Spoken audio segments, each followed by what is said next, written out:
আপোনালোকে এনেকুৱা ধুনীয়া ধুনীয়া ক্ৰচেটৰ বস্তু বনাব বিচাৰে নেকি? কিন্তু একো আইডিয়া পোৱা নাই, ক'ৰ পৰা আৰম্ভ কৰিব? তেনেহ'লে আপুনি ঠিক ভিডিঅ'লৈ আহিছে। নমস্কাৰ, পুনৰবাৰ স্বাগতম জনাইছোঁ মোৰ চেনেল হিমাক্সিছ ক্ৰিয়েশ্যনলৈ। আজি লৈ আহিছোঁ আপোনালোকৰ বাবে বেছিক ক্ৰচেট পেটাৰ্ণ, যাৰ সহায়ত আমি ধুনীয়া ধুনীয়া ক্ৰচেটৰ বস্তুবোৰ বনাব পাৰোঁ। বলক তেনেহ'লে ভিডিঅ'টো আৰম্ভ কৰোঁ। মই লৈছোঁ বৰ্ধমান ঊল, আপুনি যিকোনো ঊল ল'ব পাৰে, আৰু এডাল হুক 4 mm, আপুনি যিহেতু নতুন শিকিব গতিকে যিকোনো কুৰ্চা ল'ব, আৰু এখন কেঁচি। প্ৰথমতে আমি থ্ৰেডডালত এটা নট বান্ধি ল'ম এনেদৰে, যাতে কুৰ্চাডাল তাৰ ভিতৰত সোমাব পাৰে।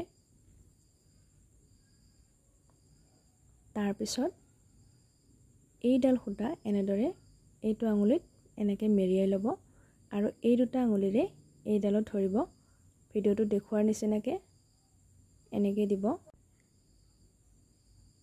এতিয়া আকৌ এনেকৈ দিব, কুৰ্চাডাল এনেদৰে ধৰি এনেকৈ দিব, আৰু এইটো কোৱা হয় চেইন বুলি। দেখিছে নহয়? এনেকৈ দি থাকিলে এইটোক চেইন বুলি কোৱা হয়, আৰু কুৰ্চাৰ আৰম্ভণি এই চেইনডালৰ পৰাই হয়।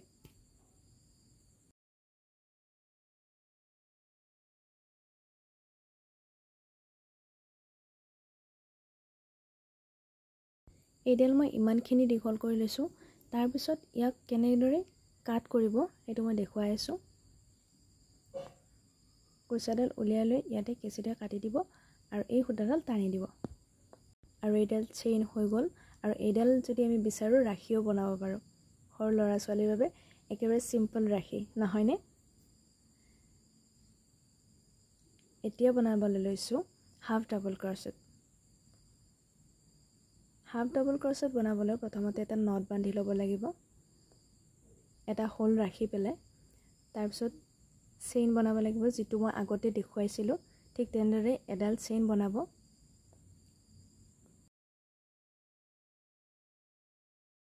এয়া মই চেইনডাল বনাই লৈছোঁ, আৰু এতিয়া কুৰ্চাডাল এনেদৰে দি এটা ঘৰ এৰিম, এদি নেক্সট ঘৰটোত এনেদৰে দিম। দি ভিডিঅ'টোত দেখুৱাৰ নিচিনাকৈ দিব, গোটেইকেইডাল সূতা একেলগে টানি আনিব। তাৰপিছত আকৌ তেনেকৈ দিছোঁ। আপোনালোকে ভালদৰে ভিডিঅ'টোত লক্ষ্য কৰিলে গম পাব।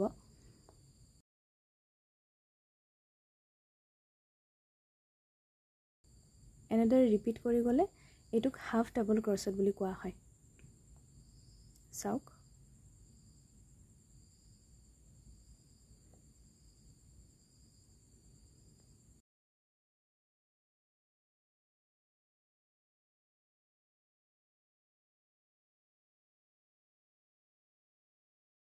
এয়া মই গোটেইখিনি বনাই লৈছোঁ, আৰু ইয়াতে এটা চেইন দি ইয়াতে কাটি দিম, আৰু এই সূতাডাল অলপ টানি দিম। হৈ গ'ল আমাৰ হাফ ডাবল ক্ৰচেট। আৰু এতিয়া বনাম আমি ডাবল ক্ৰচেট। ডাবল ক্ৰচেটটো বনাবলৈ প্ৰথমতে আমি চেইন বনাই ল'ব লাগিব। মই বনাই লৈছোঁ, আপোনালোকক দেখুৱাই থকা নাই যিহেতু এইটো দেখুৱাইছোঁ আগতে। আৰু এতিয়া ঠিক তেনেদৰে আগতে দেখুৱাৰ নিচিনাকৈ ল'লোঁ, লৈ এইবাৰ দুটা ঘৰ এৰি এনেকৈ দিছোঁ। আপোনালোকে ভিডিঅ'টোত দেখিলে গম পাব, এইটো আচলতে চাই থাকিলে আপোনালোকে গমেই পাই যাব। এয়া চাওক, এনেকৈ দিয়াত তিনিটা ঘৰ হৈছে, ইয়াৰে দুটা ঘৰ এৰিম, এৰি এনেকৈ সূতাডাল আনিম, আনি আকৌ দুটা হ'ল, এই দুটা আকৌ এনেকৈ দি দিম। আকৌ এবাৰ দেখুৱাই দিছোঁ। পিছৰ ঘৰটোত চাব, আনিলোঁ, দুটা ঘৰ এৰিলোঁ, আকৌ হ'ল দুটা, সেই দুটাও এৰিলোঁ। এনেকৈ ৰিপিট কৰি গৈ থাকিলে এইটোক কোৱা হয় ডাবল ক্ৰচেট।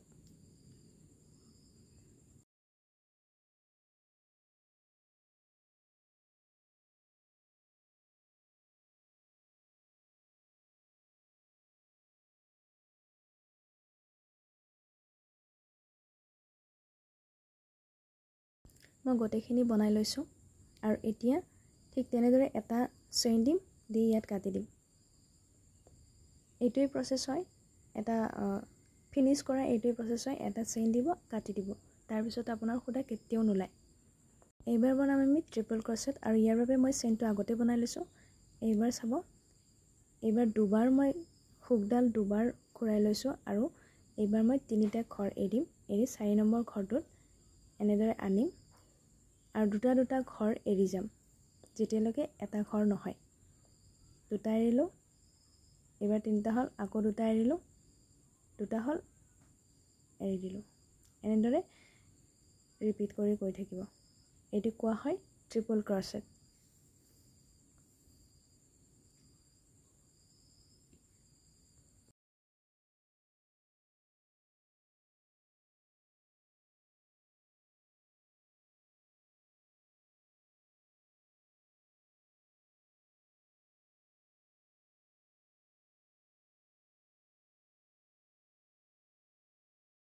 মই ট্ৰিপল ক্ৰচেটটো বনাই ল'লোঁ। গতিকে এইকেইটা হৈছে আমাৰ বেছিক ক্ৰচেট পেটাৰ্ণ, যিকেইটা পেটাৰ্ণ অবিহনে আমি কোনো ধৰণৰ ক্ৰচেটৰ বস্তু বনাব নোৱাৰোঁ। এইকেইটা বস্তুৰ সহায়তহে আমি বিভিন্ন ধৰণৰ কুৰ্চাৰ বস্তু বনাব পাৰোঁ। গতিকে এই ভিডিঅ'টো যদি আপোনাৰ বাবে হেল্পফুল হৈছে, এটা লাইক কৰি দিব আৰু শ্বেয়াৰ কৰি দিব, যাতে কুৰ্চাৰ কাম জানিব বিচৰা আপোনাৰ ফ্ৰেণ্ডজনীও যাতে এই ভিডিঅ'টো পায়। আজিলৈ আহিছোঁ তেন্তে, ধন্যবাদ।